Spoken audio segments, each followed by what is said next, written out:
Les élèves de l'école primaire publique de Grobonoudan, dans la sous-préfecture de Gabiagui, ont raison d'acclamer leurs hôtes du jour. Désormais, ils pourront étudier dans de meilleures conditions. L'école du village vient de bénéficier de 3 nouvelles salles de classe équipées en table-banc et un bureau des directeurs. C'est l'œuvre de la coopérative agricole de Lassana Bango qui a décaissé 20 millions de francs CFA pour sa réalisation. En plus de ces salles de classe, les élèves ont reçu des kits scolaires et du matériel pour l'entretien de l'école. Pour le président du conseil d'administration de la Copalba, Yaokra 2, ce bâtiment a vu le jour parce que les producteurs ont décidé de se mettre ensemble dans une coopérative. Le sous-préfet de Gabiagui, Sylvie Ba, tout en saluant les efforts de la coopérative Copalba pour le bien-être de ses membres, invite les parents à faire établir les actes de naissance des enfants afin de leur permettre d'aller à l'école. Trop d'enfants sont encore déscolarisés. Ou pire, condamnés à une scolarisation inachevée, faute d'être pourvus d'extraits de naissance. Je vous exhorte à remplir vos devoirs de parents en déclarant vos enfants à la naissance. Notons que la coopérative agricole de Lassana Bango a commercialisé lors de la campagne précédente 2000 tonnes de cacao certifiées.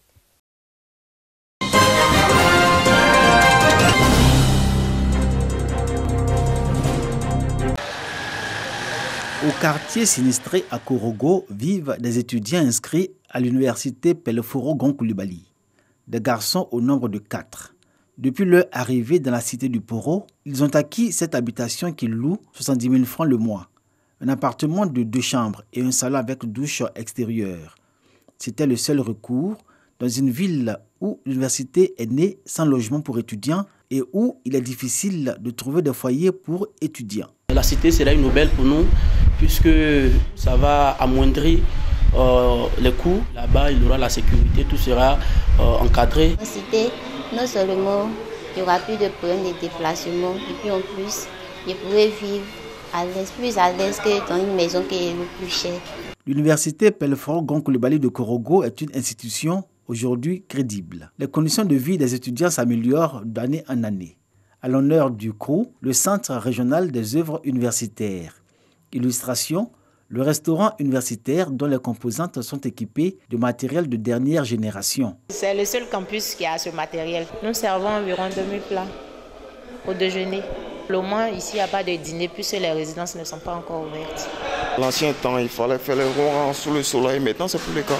Le cadre est bien, la nourriture est bien faite. C'est très bien. Le menu est bien fait.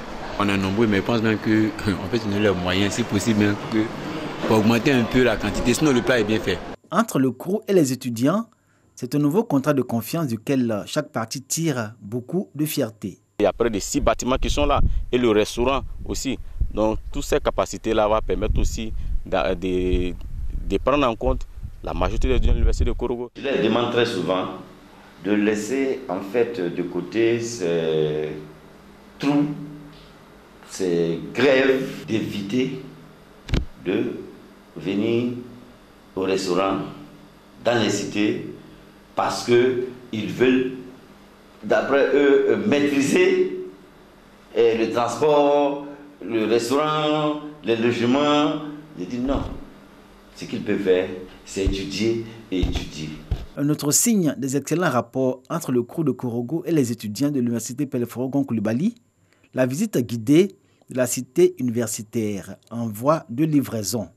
Objectif, prendre la mesure des efforts déployés par le directeur général du CRU de Korogo dans l'offre de bien-être aux étudiants.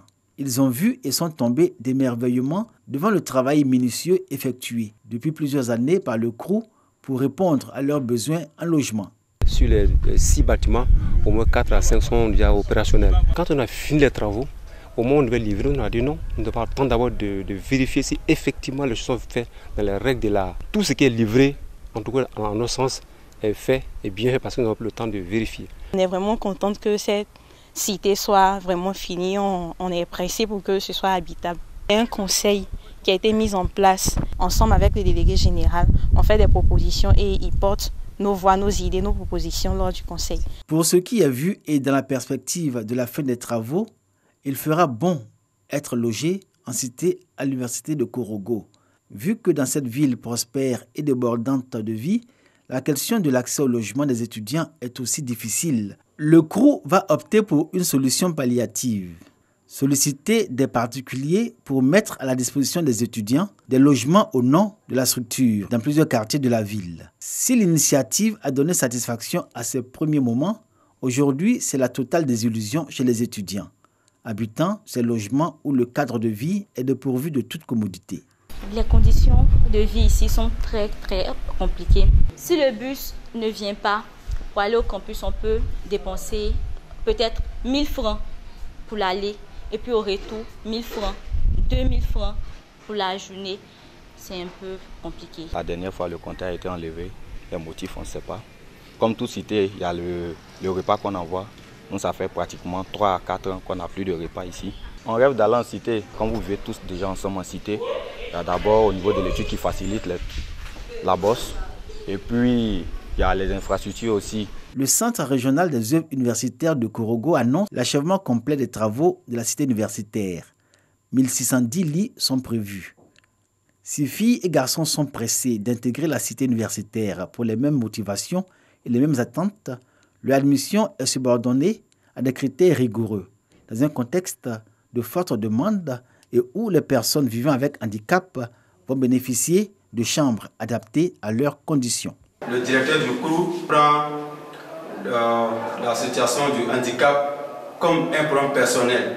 Donc, il est à nous de faire effort pour étudier. La ville est difficile et pour les étudiants qui vivent dans la cité, cela va réduire les dépenses d'un étudiant parce que les cités ne sont pas loin des amphis et voilà.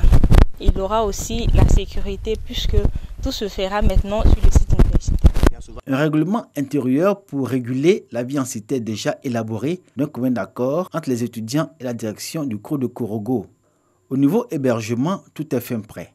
Reste l'aménagement extérieur en cours d'achèvement et la construction des aires de jeu et terrains de sport. La vision du directeur du CROU de Korogo est de doter l'université Peleforo-Gon-Coulibaly d'un village universitaire et ce qui se fait au quotidien constitue le premier pas de ce grand voyage. Il faut aussi augmenter en termes de capacité d'accueil le nombre de chambres parce que nous sommes nombreux à Korogo et c'est la première fois que nous sommes en train de rentrer en possession des cités universitaires et nous espérons que d'autres chantiers vont commencer à nous permettre d'avoir en tout cas assez de chambres. On peut créer un campus village pour qu'un étudiant, quand il arrive ici, il n'ait pas l'envie d'aller en ville, faire n'importe quoi et puis revenir. Vraiment, mettre tout à la disposition ici. Et je sais que les résultats seront encore meilleurs que ce que nous voyons aujourd'hui. En attendant que vienne le grand jour, l'ouverture officielle de la cité universitaire de Korogo, les étudiants interpellent les autorités universitaires et le directeur du CROU de Korogo pour annihiler toute velléité de contrôle de la cité par les syndicats d'étudiants dans leur guerre de leadership.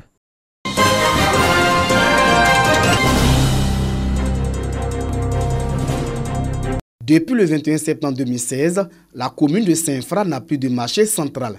Marché ravagé par un incendie. Une situation qui plonge les commerçants dans de nombreuses difficultés. Baisse drastique des chiffres d'affaires, manque d'espace pour exercer le métier du commerçant, dispersion des commerçants à travers la ville. À la pluie, on est obligé de rentrer à la maison parce qu'on ne peut pas s'asseoir là. Même si mon petit poisson n'est pas fini, je suis obligé de rentrer à la maison.